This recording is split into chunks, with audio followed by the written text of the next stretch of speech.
Made in Singapore, an increasingly familiar tagline. Well, Singapore-made products have definitely been making the headlines lately. One of which is the Bronco all-terrain carrier made here by Singapore company ST Kinetics. It beat BAE, a British defence and aerospace company, to clinch a $330 million contract with the British Army.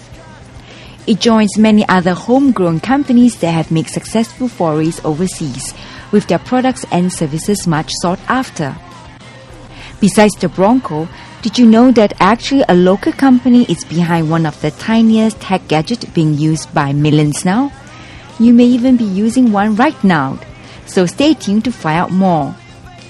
But before we check them out, let's find out how much Singaporeans really know about Singapore-made products and local brands. Hello, hi girls. Can I just ask you some questions about Singapore brands? What? That means it's owned by Singaporeans or Singapore company.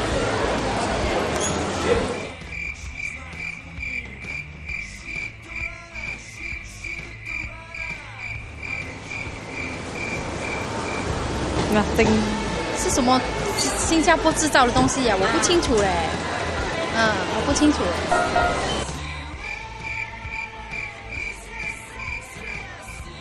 Yakun kaya toast. Nothing comes to mind? Only other brands, but not Singapore brand. The top 3 Singapore products or Singapore brand? Yeah, Giordano. Yeah. What else? Bata. Yeah, the buy and throw away. Calvin and Keith. Charles and Keith. Charles and Keith, or Calvin? Charles and Keith. Yeah. Charles and Keith. That's right, Charles and Keith. CK lah. Yeah. SIA. 老陈记.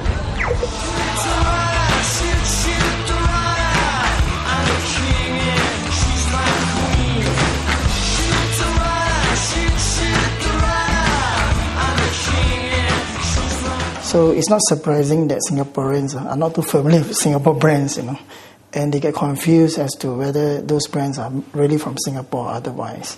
Singapore, in the past, we are focusing in getting FDI into Singapore, and then a lot of industries are doing the supporting industry roles in Singapore. So as a supporting industry, right, branding is not so important. So you see that a lot of companies don't focus too much on branding itself. Things are definitely changing with more companies focusing on branding efforts both at home and abroad. I think if you look at the last 5 years, and compare to say 10 years ago, you see a lot more. I think you can actually list them down. And I think this is the result of the awareness has been created. You want to have your own market share, and then you have to now look at branding, and that is something that you cannot do without. If you brand it as a Singapore product or Singapore meat, I think in Asia itself, because Singapore is very well known in this region, so I think it will help, and I see that our quality and our reputation is gaining a lot of foothold in terms of the Asian market. So I think Singapore companies should actually use Singapore reputation to expand their business overseas. Even though it seemed most Singapore companies have succeeded in capturing the hearts and minds of consumers in Asia now, there are some who have made it beyond Singapore and Asia. Celine brings us more about a local invention that has taken the world by storm.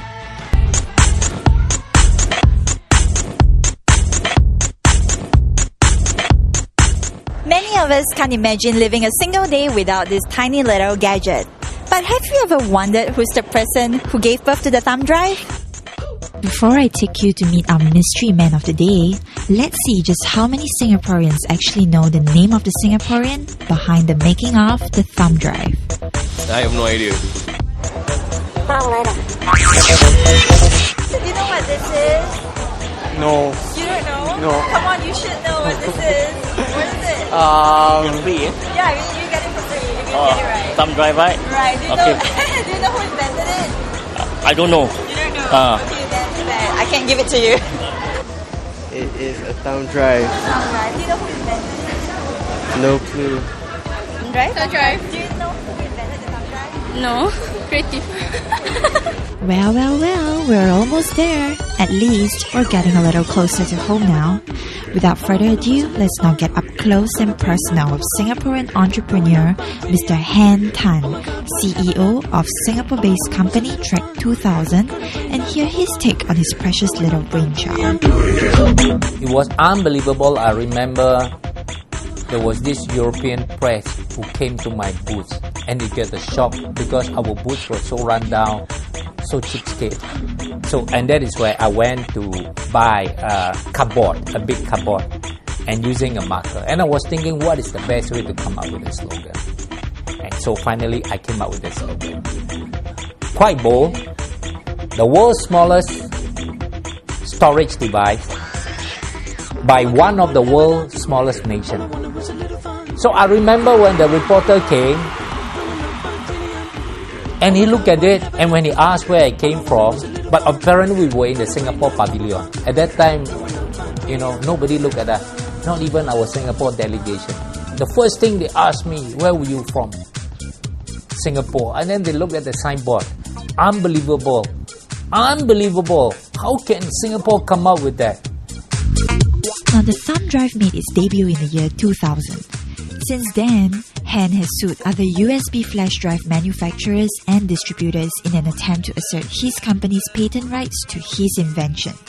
But he knows it's merely a short-term solution to a long-term problem. This is a very difficult area. Initially, we thought that through enforcement and it will work. But that is not to be. Now, we have, I have companies who came to me. They were very bold. SMEs, or they are medium-sized companies, they're very bold. They came to me. You enforce on me? That's fine. I'm going to sue you in court. Based on your company war chest, I'm going to open war front in 10 countries, which means I have to engage 10 legal teams to fight. In fact, they even reach a point that the best way, name the price. Name a reasonable price. And they're prepared to buy the IPR. That's it, finished. That is the real situation. Can I fight? Their war chest is so big. They can get the best attorney, right? And in US, a patent litigation can drag for 10 years. Do you have the 10 years to survive? You're gonna die. And that is a fact. And I learned quite a fact. So it's never easy in the global environment. Whether it be small fish that you can win, but you will not get any compensation or damages. And with the big fish, they have the resources to drag the battle. They make sure they drain you off. The decision will be 3 to 5 years. I will continue to flood the market with clothes. And I can prepare to settle for marginal profit. Whereas Trek cannot, we have big R&D to sustain. So we cannot. And they are prepared to do it. Months before the actual verdict, and according to them, they have reason to believe they will lose. They will contest, but they know they will lose. All they have to do is wind up. And then they will set up another company. So during the period when they are contesting, they will sell anything as long as it's profitable to cover their litigation, right? But they know that the verdict will not be in their favor and they might have to pay damages. So they wind up the company. So at the end of the day, not only it will cost me a lump sum, but I will not get anything in return. They were very bold, they tell you the truth, and I will set up a new company again under a pseudonym, and I will continue with the same trade. What are you going to do? It doesn't make sense for me to pursue companies like that. Even Microsoft cannot eliminate the clones. The clones are nothing more than Osama bin Laden. Alright? It's hiding all over the cave. You can't catch them. You can never finish them. Dismissing the long-term feasibility of suing them individually as a waste of his time and resources, Hen reveals his strategy in dealing with the big bad boys who are vying for that very same share of the pie as he is. Okay, I don't sell you, I can't sue you, you threaten me, that's fine. I fought with your competitors and would take you. So that is where our strategic alliances with Toshiba come into the pictures, with Lenovo come into the pictures. I can't take the whole pie in the world. The pie is big enough. But at least I want you to know that my partners will take you head on. I'm still a mini miner. When I grow up to become a Rolls Royce, I will take you one day. As long as he's still around. And his own advice to aspiring Singaporean entrepreneurs going global? Fellow Singaporeans must understand that not because you file an IP, you thumb your chest and say, I'm the king, I'm the owner. You are wrong. And what you win in Singapore doesn't necessarily mean you win in America. Because it is very nationalistic, it is fought on a different term basis. The connotation of the words used in a patent can connote different meaning in UK or in the US. The way they play with their English. We have heard all this, we get very scared. So the connotation of big fish eats small fish. And this is what it's all about. This is a global environment. This is a survival game. It boils down to the same thing is believe in yourself,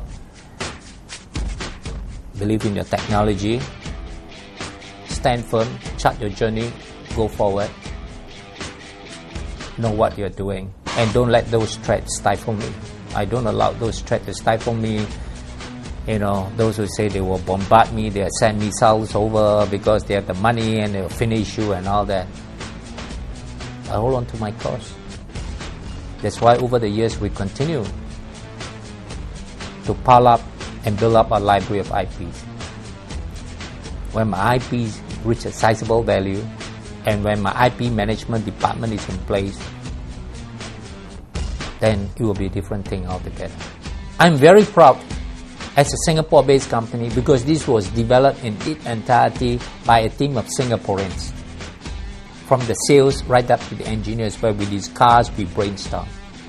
And these are full-blooded Singaporeans. And that make me very, very proud that we never even imagined that this would have happened.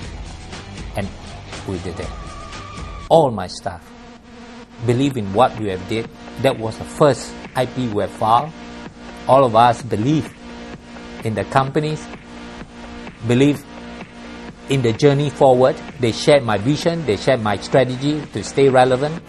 So over the last 8 years, as you can see, we have filed more than 500 over patents. And to date, we have more than 160 patents granted. So this is a testimony on the pride of a Singaporean. As a Singaporean, I must express the fact that this would not have been possible if the environment doesn't support, doesn't allow. I would say the government have did quite a lot over the years. We are seeing a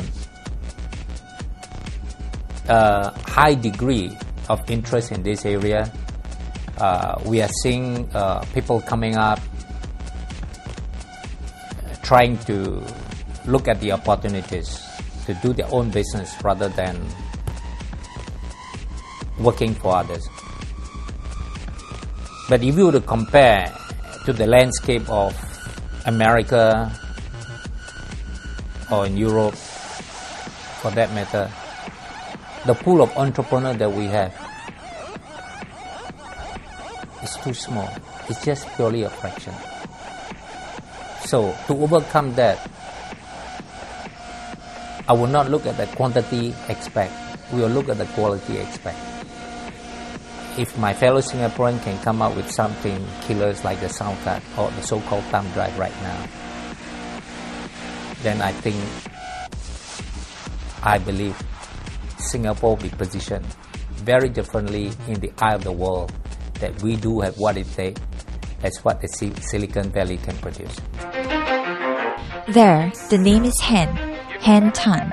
He's Singaporean, proud of it, and because of his invention, we can say it's made in Singapore. And there you have it. The inventor of the thumb drive was born and bred right here on our shores. Next up, be ready to be wowed by our very own defense weapon system.